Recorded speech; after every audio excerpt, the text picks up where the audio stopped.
L'Église de Jésus-Christ sur la terre par son envoyé spécial Simon Kimbangu, fondée en Kamba le 6 avril 1921, siège international. Mise au point sur l'actualité autour de la situation au gouvernorat du Congo central en RDC. Au nom du Père, du Fils et du Saint-Esprit.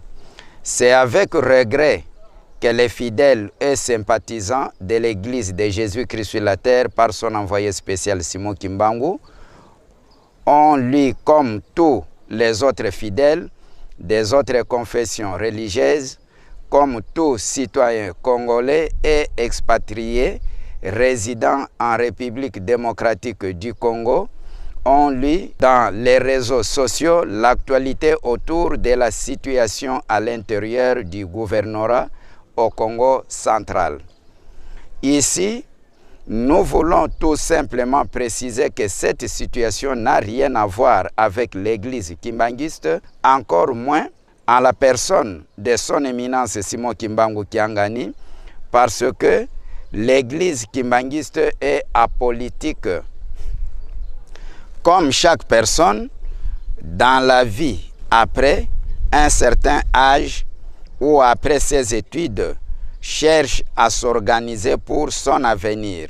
Elle cherche du travail, elle peut être croyante comme païenne, croyante de n'importe quelle confession religieuse, selon sa foi.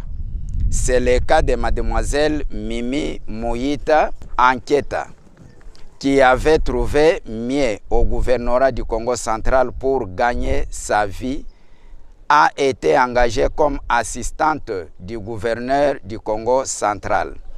Cette dernière n'était pas porteuse d'une quelconque recommandation, mais plutôt par ses relations personnelles. Son influence et son savoir-faire a fait qu'elle soit retenue pour servir sa patrie dans cette partie de la République démocratique du Congo. Sa présence et son affectation au gouvernorat du Congo central avec tout ce qui se passe sur l'actualité de la situation à l'intérieur du gouvernorat du Congo central est une affaire personnelle. Par contre, comme vous le savez, l'Église de Jésus-Christ sur la terre par son envoyé spécial Simon Kimbangu est une église chrétienne fondée sur la non-violence, l'amour du prochain, gardienne de la bonne moralité et des bonnes mœurs. Sa tradition, son éthique, son idéologie, sa coutume et ses principes et méthodes désavouent et condamnent les comportements inacceptables dans la société. Au nom du Père, du Fils et du Saint-Esprit, fait en Kamba le 28 août 2019. Na kombo ya tata mwana pe tata molimo mosantu. Touti kolanda lecture ya déclaration oyo ya Lingomba na mboka Nkamba Nouvelle Jérusalem. Na makambo oyo ezoleka na province du Congo central na gouvernorat ya province. Ndenge etangami Lingomba alandi yango na bokebi nyonso.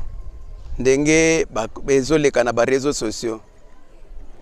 Ndenge etangami Lingomba atindaka mutu kosala mabe te. Mutu nyonso yakotaka na Lingomba po ete atika mabe asala malamu. Lingomba pe atindi mutu te na oyo etali mama Mimi. Lingomba atindaki ye to recommandation ya mokonzi ya bule te. Ezoko engager l'église te. D'ailleurs, ce qui totali avant même les élections, point de presse ezalaki position ya Lingomba. Et l'obama qui était mokonzi ya bule a mandaté mutu moko te ezala na politique to na ba élection.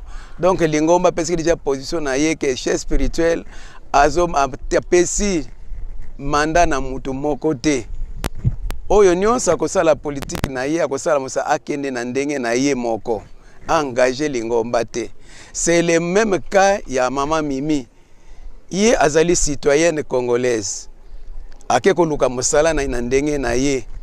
Ya solo aza kimbangise mais atindamaki na mokonzi ya bule te.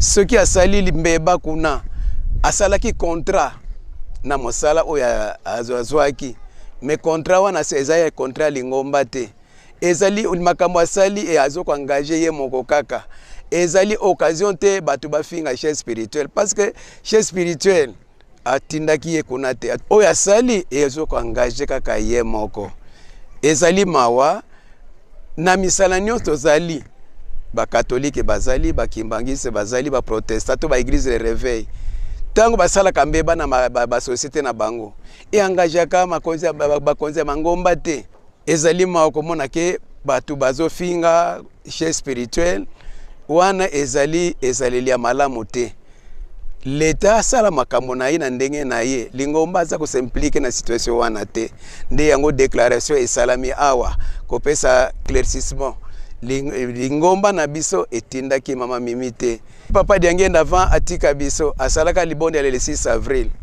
na libonde liwana lobi ete ezaleli ya batu ndenge tosalaka mabe efingisaka bakonzi donc ezali ye moko asali mais batu bakomi ko impliquer chef spirituel compliquer lingomba azana likambo moko te na li situation wana lingomba salaka mosala na ye ya kobikisa milimo ya batu nkolo Yesu azalaki ateyaki me batu nyonso babikaki te nzambe abimisaki 600,000 personnes na Egypte me bango nyonso bakomaki te babomaki na bango mibeko te mais ça engage pas mutu moko Moïse azaki impliqué te na likambo ya mutu na mutu nde yango déclaration euti ko salama tozalaka mayele ya kofinga chef spirituel asa mokonzi munene za nzambe na biso asa mutu akofinga kaka te na réseaux sociaux ke ye mutu atindi mutu moko te nde éclaircissement tolongoli kaka likambo wana ezala mitema batu te l'État soki azana akosuivre makambo alana na ndenge mibekwa ya mboka na biso ezali nde situation tozaki nango posa toyebisa na mokolo malelo yango wana na kombo ya tata mwana pitata molimo mosantu